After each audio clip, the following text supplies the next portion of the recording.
สวัสดีครับปัจจุบันนี้สายแลนทำออกมาได้ดีมากนะครับตอนนี้ผมเห็นมีสายแลนขายอยู่หลายยี่ห้อมากๆแต่ว่าอยากได้ตัวที่พกพาง่ายนะครับมาเห็นตัวนี้เป็นสายแลนขนาดบางๆเส้นเล็กๆนะครับเส้นเท่าสายไฟเบอร์เลยนะเล็กกว่านะตัวนี้เป็นยี่ห้อยูกรีนนะครับขายจากบริษัท Gadget Villa นะครับประกัน2ปีเช่นเดิมตัวนี้ก็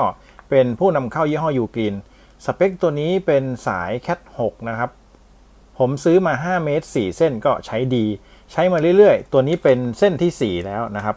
ผมเอามาเชื่อมต่อหลายทิศทางตัวนี้ผมเชื่อมต่อแลนนะครับไปยังสวิตช์ตัวหนึ่งแล้วก็อีกฝั่งหนึ่งตรงนี้เชื่อมต่อกับ USB-C hub ไปสวิตช์อีกตัวหนึ่งผมก็จะมีเน็ตเวิร์ก2ฝั่งมี Wi-Fi ด้วยนะครับซึ่งผมต้องการคอนเนคชันที่เร็วก็เลยมาจบที่สายแบบนี้แล้วก็ต้องการพกพาด้วยก่อนหน้านี้เคยใช้สายใหญ่ๆนะครับก็มันค่อนข้างที่จะเทอะทะแล้วมันบิดยากใส่ยากก็เลยลองทดสอบตัวนี้เส้นแรกรู้สึกว่าพอใจทำได้ดีนะครับผมลองทดสอบสปีดแล้วอาจจะไม่เต็มเป๊ะนะแต่ก็900เมกะบิตขึ้นเนี่ยถือว่าโอเคเกือบกิกนะครับเขาบอกว่าเส้นนี้เนี่ยรองรับได้ความเร็วสูงสุด10กิกนะครับเป็น Cat 6นะนี่เป็นขนาดของสายแลนนะครับสังเกตดูเนี่ยจากเส้นใหญ่ๆเหลืออยู่เท่านี้นะครับทำให้เวลาเราพกง่ายตัวนี้5เมตรนะครับ5เมตรเหลืออยู่เท่านี้ยังกับสายชาร์จมือถือแล้วก็อีกอย่างหนึ่งตัวบริเวณที่เอาไว้หนีบเนี่ยครับมันค่อนข้างนุ่มมือใช้งานได้ดีนะครับถือว่าค่อนข้างเป็นที่น่าพอใจบริเวณทองแดงก็ถือว่าเงาแล้วก็สวยดีอย่างที่เห็นนะครับเงาวับเลยแล้วก็ฝั่งนี้นิ่มๆนะครับกดได้ง่ายนิ่มมือเวลาที่มีตัวนี้มาบังตรงนี้ทำให้เวลาเราเก็บเนี่ยเขาจะไม่ง้างจนเกินไปแล้วขาตรงนี้ไม่หักง่ายนะครับเขาออกแบบมาได้ดีทุกอย่างน่าใช้มากๆตัวนี้ผมซื้อมาในราคาประมาณ110 บาทจริงๆมีส่วนลดกว่านี้ด้วยนะ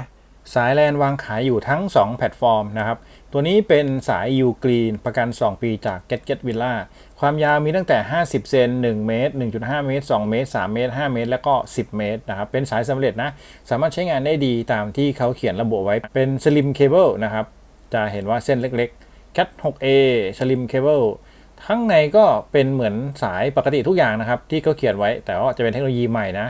สังเกตดูการใช้งานทั่วๆไปมันดีมากครับผมรู้สึกว่าอยากแนะนำมากๆซื้อมาใช้เองก็ถือว่าเอามารีวิวด้วยเอามาใช้ด้วยแล้วก็แนะนำสินค้าด้วยนะครับเขาพกกันง่ายๆแบบนี้เลยนะครับ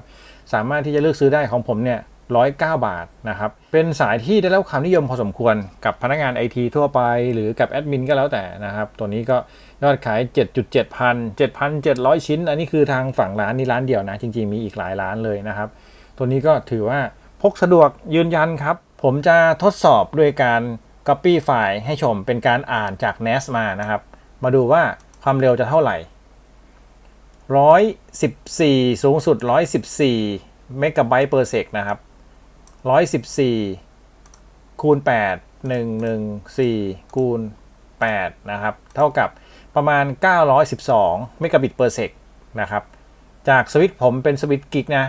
ก็จะเหลือ912ประมาณ 0.9 กิกก็ถือว่าโอเคครับไม่เร็วอาจจะติดเงื่อนไขอย่างอื่นหรือมีการ Copy อย่างอื่นทำอย่างอื่นอยู่สวิตช์ผมก็เลยตอบสนองไม่สูงนะครับฝั่งนี้ลองดูอีกฝั่งนึงครับผมมี NAS อยู่2ฝั่งนะครับผมจะทดสอบฝั่งนี้ด้วยโอเคฝั่งนี้ก็สปีด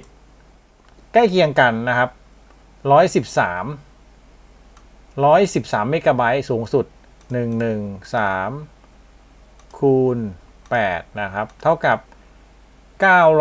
904เมกะบิตเปอร์เซกนะครับก็เกือบกิกะบิตนะ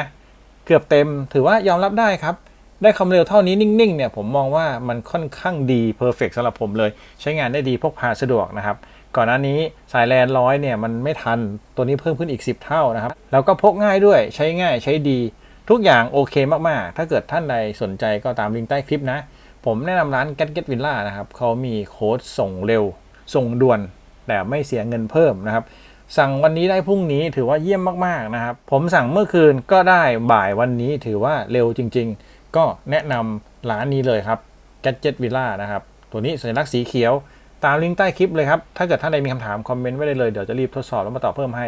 ก็เอาสินค้าดีๆมาแนะนำจริงๆก็เชื่ออยู่แล้วแหละว่าทุกคนเห็นสินค้าตัวนี้อยู่แล้วอาจจะใช้แล้วด้วยซ้ำไปท่านใดมีไอเดียดีๆหรือมีข้อมูลเพิ่มเติมก็คอมเมนต์ไว้ให้ผมหน่อยนะครับสำหรับคลิปนี้ก็ขอบคุณที่รับชมครับสวัสดีครับ